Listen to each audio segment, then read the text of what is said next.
Hey everybody, Nikki the Communication Coach here. It's Friday night and I have been thinking about something I heard on a podcast today, so I thought I would share it with you. It was quite impactful for me and started making me think about words and how powerful they are. I've been listening to a podcast by a guy called Tim Ferriss and he was interviewing Catherine Hock. Now, Kat has an entrepreneur program in America whereby she helps prisoners along a different path, and she sets them up in an entrepreneurial program. Now, whatever your belief systems are around that, it doesn't really matter, as long as you recognise what they are and you know that feeling that it's giving to you.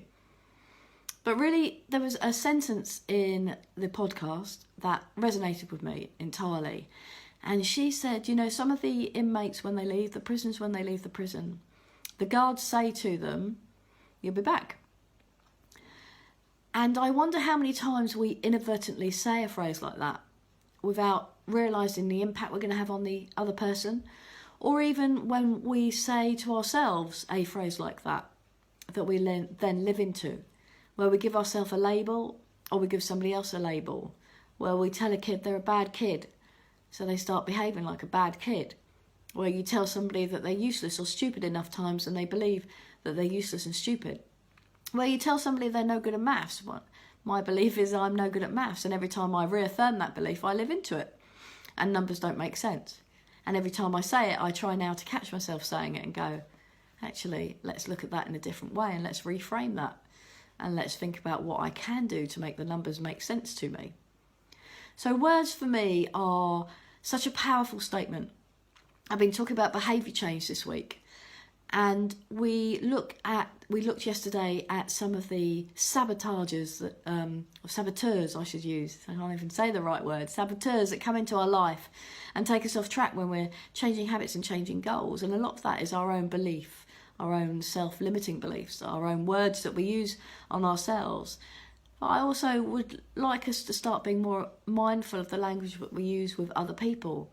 You know, those flippant comments that we don't actually know the impact that they're having on other people. And I'm not saying you've got to have a serious conversation with everybody. Of course, I'm not saying that. You know, when you know people and you have friends, then there's that laughing and that joking and you know where you're at most of the time.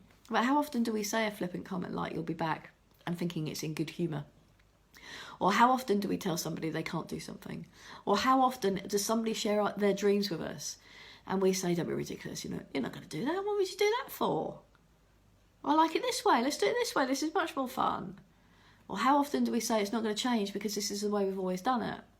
And I remember my partner having to face all of those and not be put off by some new technology, some new innovation, where practically being laughed out of the office and being told that this will never work, this is too new, nobody wants the change.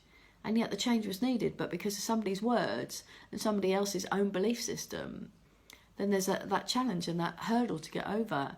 And certainly when we are told something enough times, then it becomes harder for us to live out of that box, out of that label. So this weekend, I'm certainly going to be thinking about how I use my words and considering them more. And that includes my own self-talk. I know that I can sabotage myself with my own self-talk.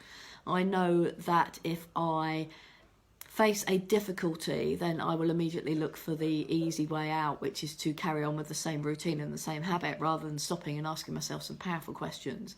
And about being in that moment and thinking about your conversation, because words just often flow out of our mouth without us even thinking about it. I'm not aware of that impact. Remember, you can empower or you can leave somebody feeling bewildered or confused. The choice is yours. But how great would it be just to leave somebody inspired tomorrow, that you walk away from a conversation and somebody just says, "Thanks ever so much, you know, you've made a real difference to my day," or "Thanks for listening to me. Gosh, I really am moved by what you said there." Great. Okay, great. Have a lovely Friday evening. Sorry about the cold. No, please don't give me any sympathy. It's hopefully on its way out. And I look forward to speaking to you over the weekend. Any questions, please just text me, email me, leave some comments in